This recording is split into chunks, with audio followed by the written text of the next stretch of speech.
Thomas Granger stood before the cameras, tearfully pleading for help to find his missing wife, Rachel. But just days later, as detectives sat in his living room, Rachel's phone lit up with a text from inside his pocket. Thomas Granger's voice trembled as he dialed 911. He told the operator that his wife, Rachel, had gone out for a walk the night before and never came back. It was early morning in the peaceful suburb of Mayfield, Ohio, and the sun was just beginning to rise over the quiet streets. He claimed he had waited all night, pacing the floors, calling her phone, and checking the driveway every few minutes, hoping to see her walk through the front door. But there had been nothing. Now, with the hours slipping by, he said he couldn't wait any longer. Something was wrong. Rachel Granger was a name known to many in town. She was a 34-year-old kindergarten teacher who always wore her dark hair in a loose braid and had a soft spot for stray animals. Parents trusted her with their children. Neighbors waved when she jogged past their homes in the evenings. To most, she seemed like the kind of woman who couldn't possibly vanish without a trace. That's why, when news of her disappearance broke, the neighborhood reacted immediately. Flyers were printed and posted on mailboxes. Friends and neighbors organized search parties to walk nearby trails and wooded areas. Even strangers showed up, drawn by the urgency of her story. Thomas stood out during those first hours. He looked pale, unshaven, and devastated. He gave the police every detail they asked for. What she wore, what time she left, what her habits were. He said she had taken her phone and house keys, but left her purse behind. He insisted they hadn't argued, that everything had been normal. They'd eaten dinner, watched a bit of television, and then she said she needed a short walk to clear her head. Nothing out of the ordinary. She left around 8:30 p.m., and according to him simply never came back. Detectives began their work with routine steps. They reviewed nearby surveillance footage. One camera down the block caught a vague silhouette around the time Thomas mentioned, but the footage was grainy and the figure indistinct. It could have been anyone. No other cameras in the area picked her up. No witnesses came forward to say they had seen her that night. Police knocked on doors and asked neighbors if Rachel had walked that route often. Most said yes. They often saw her out walking, always alone and always with her earbuds in. But no one saw her on the night she disappeared. It was strange. Someone as familiar and friendly as Rachel rarely moved through her neighborhood unnoticed. Yet, on the night of May 14th, it was like she had vanished into the air. Meanwhile, Thomas cooperated. He gave access to their home, showed the officers her closet, her makeup drawer, her journals. Everything was in place. Her favorite shoes were gone, and a hoodie was missing from the coat rack. Just what you'd expect someone to wear on an evening walk. Her phone, he said, was still ringing the night before, but had since gone to voicemail. It had now been nearly 12 hours. Her friends described Rachel as dependable and kind. She was the sort of person who texted back immediately and never missed work without a call. Her boss at the elementary school reported she hadn't shown up that morning, and that alone raised alarm bells. Rachel had perfect attendance. For her not to call or email, that was out of character. As investigators looked deeper, they learned that Rachel had no recent travel plans, no medical issues, and no history of disappearing. Her bank account had not been touched. Her car was still in the garage. Her last text message had been to a friend earlier that afternoon, asking about weekend plans. Everything in her digital life simply stopped after that. Still, there was no evidence of foul play, no signs of forced entry or a struggle, no blood, no broken glass. It was a clean, quiet house in a clean, quiet neighborhood. As the day wore on, search dogs were brought in. They picked up her scent near the driveway, but lost it just a few feet away. It was as if she had been picked up by a car or never left at all. That thought unsettled the detectives, but they didn't share it with the public yet. They needed more. News stations ran stories: a missing wife, a loving husband, a mysterious disappearance, the kind of story that drew people in because it felt so normal, so possible. Rachel could have been anyone's neighbor. She was just gone. But the strangest clue hadn't been found yet. It was still sitting quietly, right where no one thought to look, waiting to make everything unravel. In the days following Rachel Granger's disappearance, Thomas remained at the center of public attention. He gave heartfelt interviews, often standing on his front lawn with tears in his eyes, talking about how much he missed his wife. People sympathized. He looked exhausted, like someone who hadn't slept in days. Cameras captured him clinging to Rachel's photo, begging the public for help. Many believed him. He was, after all, the grieving husband. He spoke about Rachel as if she were still alive, as if she would walk back through the door any moment. He said she loved the lilac bushes in the front yard and that she would never leave her garden untended. He mentioned her love of teaching, how she couldn't go a day without checking on her students. It was all very moving, almost too moving. Behind the scenes, police were already starting to take a harder look at Thomas. Not because he acted guilty, he didn't. If anything, he was overly helpful. He gave officers access to Rachel's laptop, her journals, and even her therapy notes. He answered every question, never once asking for a lawyer. But something didn't sit right.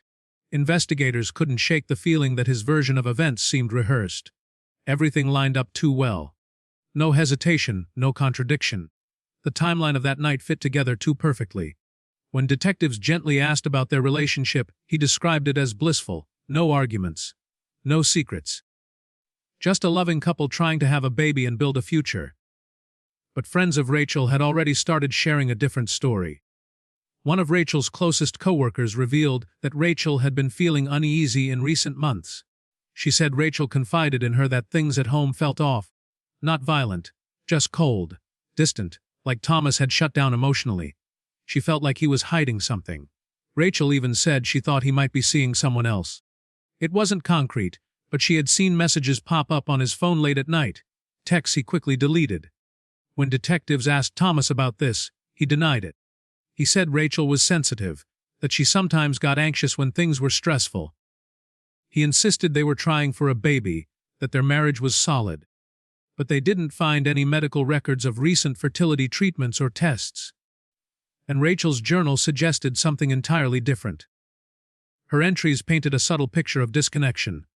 She wrote about feeling lonely even when Thomas was in the same room. She mentioned nights where he came home late without explanation. One entry simply read, "I don't know who he is anymore." Investigators also examined their home in closer detail. Thomas had already allowed them access, but this time they looked more carefully. There were no signs of struggle, but the living room carpet appeared to have been recently cleaned. Not unusual in itself, until the officers learned the couple usually used a weekly cleaning service and weren't known to clean themselves. They also noted that Rachel's favorite jacket was still in the closet. If she went for a walk, it would have been chilly. Why leave without it? Attention turned to Thomas's behavior the night she vanished. He claimed he had stayed home all night, watching TV and falling asleep on the couch, but he couldn't provide any messages, calls, or witnesses to confirm that. There was no record of activity on his phone between 8:15 p.m. and 6:00 a.m. the next morning. That silence was suspicious. As police began piecing things together, the media kept focusing on the emotional side of the story. Viewers saw Thomas lighting candles at vigils, hugging Rachel's friends, and placing flowers at the park she loved. But behind those gestures was a man now under quiet but serious scrutiny. Detectives began to notice something else. For all the emotion Thomas displayed in front of cameras, he never once initiated contact with investigators. He never called for updates. Never pushed them for progress. It was always them calling him. When they'd arrive at his door, he'd answer with a sigh, as if the investigation had become an inconvenience. By the end of the week, the public still saw Thomas as the broken husband. But the police were beginning to think otherwise. They started tracking his digital activity, pulling data from his devices and his cloud backups. There were inconsistencies, deleted photos, gaps in location data, and above all, the missing phone. Rachel's phone had gone dark the night she vanished. No GPS, no messages. It had simply vanished with her. If police could find that device, they believed it might hold the answers. But for now it was gone, just like Rachel. And Thomas had no idea that the one thing that could destroy his story was closer than anyone realized. 1 week after Rachel Granger's disappearance, the investigation took a sudden and unexpected turn. Detectives had been going over her case with methodical care, retracing her steps, interviewing friends again, double-checking timelines. But the mystery remained frustratingly locked. No new leads, no credible sightings. The search teams had found nothing. The digital trail was cold. And Rachel's phone, believed to be with her when she vanished, had never pinged another location or connected to any tower after that Friday night. That changed on a quiet Tuesday afternoon when two detectives visited Thomas Granger again, this time to follow up on Rachel's cell phone.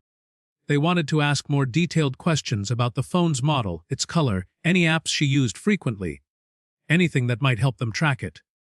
Thomas welcomed them in, looking tired but composed.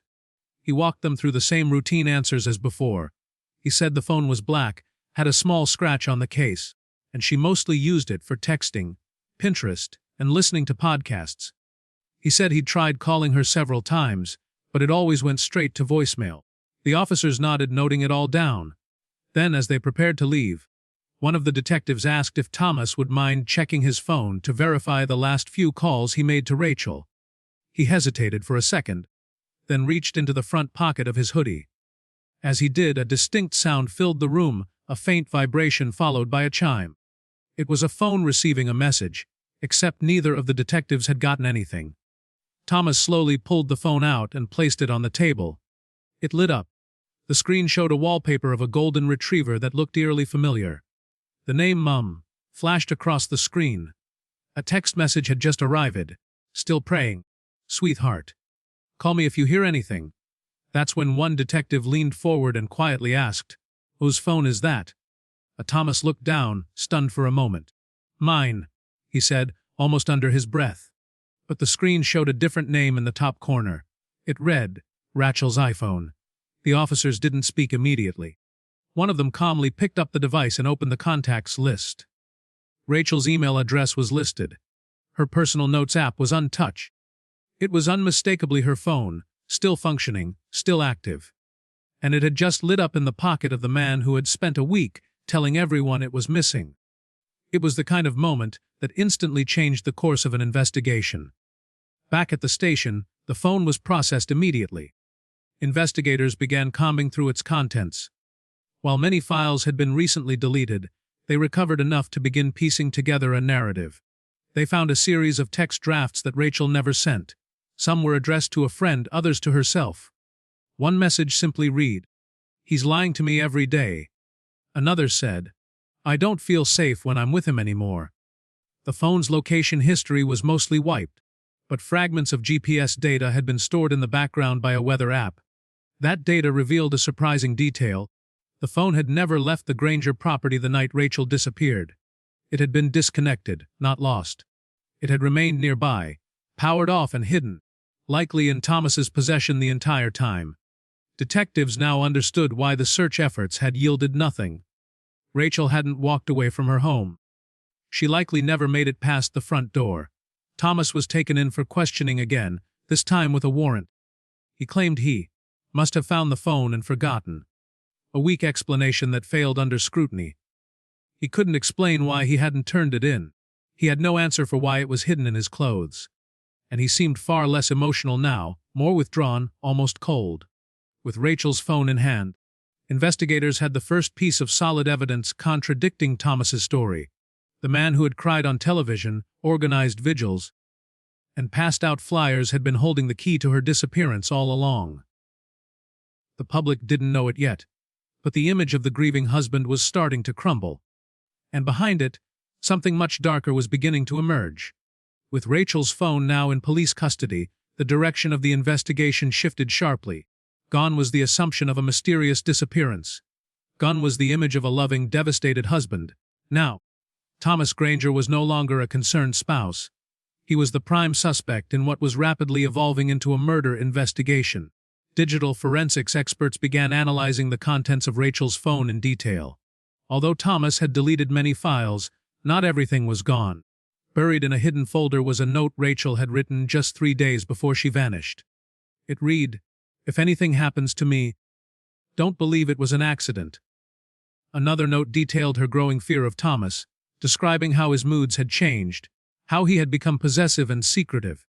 She suspected he was lying about money and possibly seeing someone else. These weren't just thoughts, they were warnings.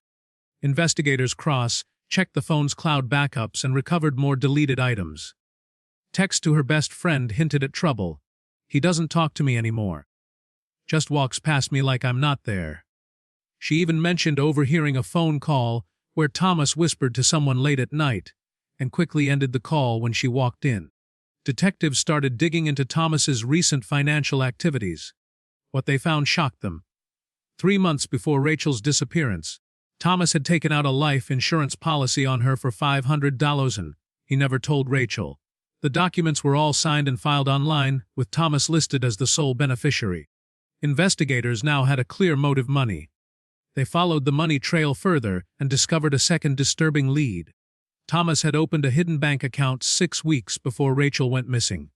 Into it, he had quietly transferred small amounts from their joint savings, disguised as utility payments or service charges. He had also made online purchases of items he never mentioned to police: heavy-duty garbage bags, bleach, a new shovel, and gloves. Investigators also re-examined the search history recovered from Rachel's phone.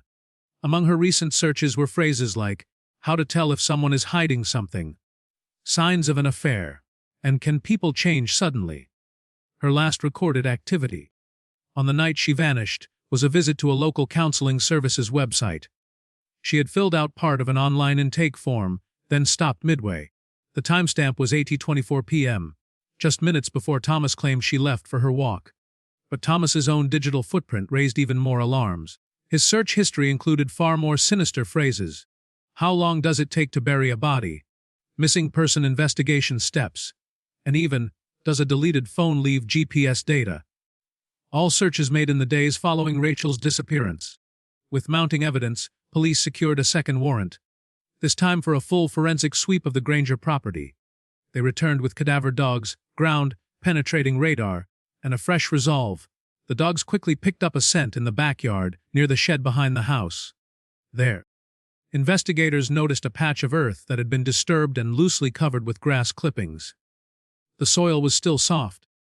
It didn't take long to dig down and confirm their worst fears. Buried just 2 feet below the surface was the body of Rachel Granger.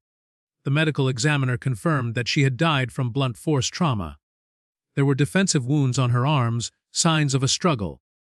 Based on decomposition and body temperature at the time of discovery, she had likely died the same night Thomas reported her missing. The blow to her head had been severe and deliberate. Thomas was arrested at home that evening. He didn't resist. His expression was blank, almost detached, as if he had already played out this moment in his mind. He was charged with second-degree murder, obstruction of justice, and tampering with evidence. Once behind bars, he finally confessed to parts of the crime, but claimed it was unintentional. He said they argued, she pushed him, he pushed back, and she hit her head. But the evidence said otherwise. Prosecutors now had motive, means, and opportunity. And most importantly, they had the moment when Rachel's phone lit up from his pocket. An accidental slip that unraveled a carefully crafted lie. The grieving husband mask had fallen. What remained was a man who tried to erase his wife, only to be undone by the very device he tried to hide. In the eyes of the law, and in the hearts of the community, Rachel's story was no longer just about a disappearance. It was about betrayal, secrecy, and the terrifying truth that sometimes the greatest danger lies right inside your home. The courtroom was silent as the verdict was read aloud: guilty on all counts. Thomas Granger sat motionless, his face blank, as if he had already accepted the outcome long before the trial began. For the family and friends of Rachel Granger, justice had finally arrived, but it brought with it no sense of victory, only a grim finality. The truth was out, the evidence was overwhelming, and the carefully built illusion Thomas had maintained for weeks had completely crumbled under the weight of one undeniable mistake: carrying the phone of the woman he claimed was missing. In the months leading up to the trial, the prosecution worked tirelessly to build their case. The timeline was airtight. The digital records showed a disturbing pattern of planning, erasure, and manipulation. Rachel's journal entries and text drafts painted the picture of a woman who had seen the danger coming but hadn't known how to escape it.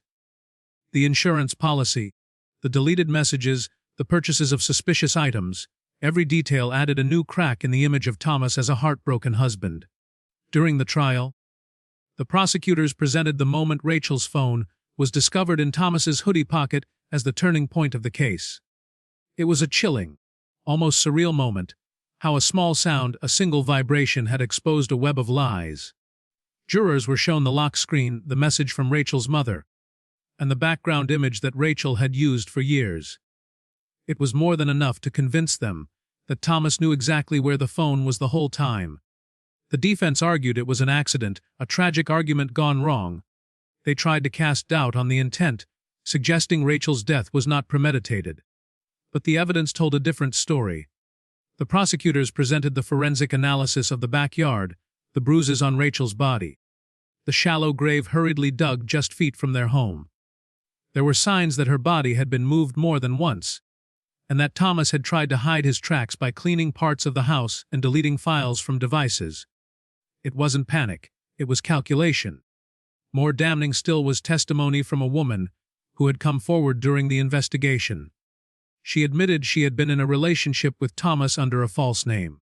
She showed investigators dozens of text messages and call logs. They had met online, and he had claimed to be divorced, even going so far as to say his ex-wife had become mentally unstable. She had no idea that Rachel was alive at the time, or that she had gone missing shortly after their last meeting. Her testimony was critical in establishing motive and premeditation. The prosecution also introduced the life insurance policy, an amount that was unusually high for a couple with no children and no shared business. Thomas had named himself the sole beneficiary, never once mentioning the policy to Rachel or her family. To the jury, this detail showed intent. It proved that Thomas saw financial opportunity in Rachel's death. Rachel's family attended every day of the trial. Her mother wept silently when the photographs were shown. Her father, once strong and stoic, looked visibly older. Friends and co-workers described her as warm, generous, and endlessly patient. One teacher said Rachel used to bring extra snacks to school for kids who forgot their lunches. She was, by all accounts, a kind soul, someone who deserved better than what she got. After the guilty verdict, the judge sentenced Thomas Granger to life in prison without the possibility of parole. In his final statement, the judge called the crime a betrayal of the deepest kind, a crime committed not in the heat of passion, but with cold deliberation and a complete disregard for human life. Thomas showed no emotion. He didn't look at Rachel's family. He simply stood, listened, and was led away. In the aftermath, the story of Rachel's murder made national headlines. People were struck by the eerie detail that unraveled it all, a phone lighting up at just the wrong moment. It became a symbol of how even the most carefully hidden secrets can surface in the most unexpected ways. Rachel's grave was marked with flowers and handwritten notes from her students. A memorial garden was created at the school where she had taught. Her family started a foundation in her name, focused on supporting women in controlling or abusive relationships, hoping that Rachel's story might save someone else. In the end, the truth came not from a confession or a witness, but from a simple mistake, a vibration in a hoodie pocket, a message meant for someone who could no longer reply. And in that tiny flash of light, justice found its way through the darkness.